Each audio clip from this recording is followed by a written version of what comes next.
रोहित और शिवानी दोनों same office में सेम टीम में काम करते हैं। दोनों का सीटीसी यानी कि कॉस्ट टू कंपनी भी बिल्कुल सेम है, वो है 25 लाख रुपीस। लेकिन लास्ट ईयर एक बहुत ही इंटरेस्टिंग चीज़ हुई। शिवानी ने रोहित के कंपैरिजन में 85,000 से ज़्यादा टैक्स सेव किया। अब सवाल तो ये है कैसे? Same CTC, same company, same tax regime, फिर भी इतना बड़ा डिफरेंस। चलो इसको स्टेप बाय स्टेप समझते हैं। देखिए, शिवानी ने ना कोई मैजिक नहीं किया, उन्होंने बस एक smart tax saving strategy use करी और वो स्ट्रैटेजी आप भी चाहे तो फॉलो कर सकते हैं, अपना टैक्स रिड्यूस कर सकते हैं। तो होता ये है कि न्यू टैक्स रिजिम के अंदर अगर आपकी सैलरी अराउंड 25 लाख रुपीज़ है तो टोटल टैक्स लायबिलिटी आती है 3.19 लाख रुपीज़। एंड रोहित के केस में भी कुछ ऐसा ही हुआ, लेकिन शिवानी ने सिर्फ 2.34 लाख ही टैक्स पे किया, मतलब direct tax saving of 85,800 rupees. अब सवाल तो ये है कि शिवानी ने ये कैसे अचीव किया? इसका जवाब है सीटीसी ऑप्टिमाइजेशन। और इसमें सबसे इंपॉर्टेंट रोल होता है आपकी बेस सैलरी का। दोस्तों, एक बात यहाँ ध्यान रखना जरूरी है, base salary company to company vary करता है, लेकिन मैक्सिमम एम्प्लॉयज के लिए यूजुअली सीटीसी का अराउंड 50% ही होता है। इस केस में शिवानी का सीटीसी जो है 25 लाख रुपीस, उसका 50% होता है 12.5 लाख, जो हो जाएगा बेस सैलरी। नाउ शिवानी ने टैक्स सेव करने के लिए दो चीज़ों का यूज़ किया। पहला था एम्प्लॉयर का एनपीएस टायर 1 कॉन्ट्रीब्यूशन और दूसरा था एम्प्लॉयर पीएफ एग्जेम्पशन। सबसे पहले हम समझते हैं एनपीएस टायर 1 स्कीम को। देखिए, एक सैलरीड एम्प्लॉय के केस में एम्प्लॉयर एम्प्लॉय के बेस का 14% तक एनपीएस टायर 1 में कंट्रीब्यूट कर सकता है। और सबसे बड़ी बात यह है कि ये पूरा कंट्रीब्यूशन आपका टैक्स फ्री होता है as per the rules. Now Shivani की क्योंकि बेस सैलरी है 12.5 लाख एंड इसका 14% होता है 1.75 लाख रुपीज़।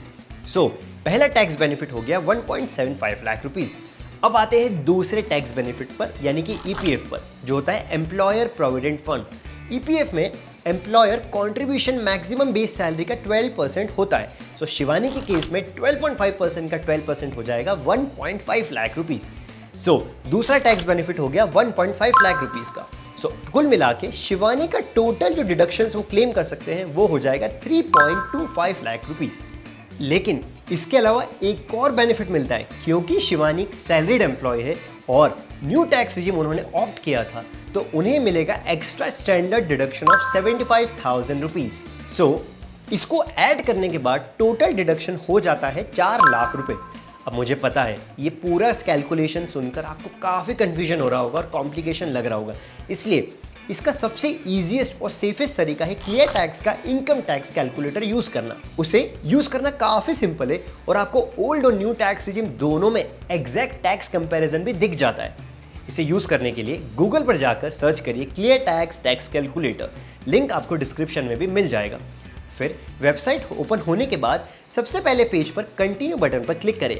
अब यहाँ पर एक इम्पॉर्टेंट स्टेप है, टैक्स सेविंग समझने के लिए पहले अपनी सैलरी से ईपीएफ का एम्प्लॉयर एग्जेम्पशन को सब्सट्रैक्ट करना होगा और जो अमाउंट बचता है वही अमाउंट को आप सैलरी के सेक्शन में एंटर कीजिए। इस एग्जांपल में टोटल सैलरी जो शिवानी की है वो है 25 लाख रुपीज़। ईपीएफ एग्जेम्पशन बनता है 1.5 लाख, तो टोटल सैलरी सेक्शन में आप एंटर कर दीजिए 23.5 लाख रुपीज़। इसके बाद कंटिन्यू पर क्लिक करें एंड नेक्स्ट स्क्रीन पर आपको एम्प्लॉयर्स का एनपीएस टायर 1 कंट्रीब्यूशन का ऑप्शन मिलेगा। यहाँ पर शिवानी के केस में वो अमाउंट था 1.75 लाख रुपीज़। इसी अमाउंट को एंटर कर दीजिए। जब ये सारे डिडक्शंस अप्लाई हो जाते हैं तो शिवानी की टोटल टैक्स लायबिलिटी कैलकुलेट होकर आती है 2.34 लाख रुपीज़। अब हम अगर रोहित के टैक्स लायबिलिटी से कंपेयर करें तो उनका टैक्स लायबिलिटी आ रहा था 3,19,800 टू बी स्पेसिफिक। तो डिफरेंस कितना हुआ? 85,800 रुपीज़ का।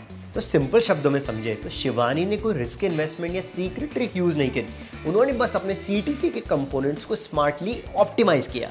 नाउ एक इंपॉर्टेंट क्लैरिफिकेशन यहाँ बहुत ज़रूरी है, ये वीडियो किसी को इन्वेस्ट करने का सजेशन नहीं है, ये सिर्फ एक इन्फॉर्मेशन के लिए, ताकि आप समझ सकें कि न्यू टैक्स रिजिम में भी आपके पास टैक्स ऑप्टिमाइज करने के ऑप्शंस होते हैं। सो होपफुली आपको काफ़ी कंफ्यूजन क्लियर हो चुका होगा कि कैसे 25 लाख की सैलरी पर भी आप अपना टैक्स न्यू रिजीम में बचा सकते हैं। अगर आप चाहते हैं कि हम किसी और कैलकुलेशन या आपके सीटीसी के हिसाब से उसे कैलकुलेट करके दिखाएं तो कमेंट में अपना सीटीसी लिखें एंड हम आपको वो कैलकुलेट करके ज़रूर देंगे। And make sure you like this video and follow our channel for more such informative videos. Thank you.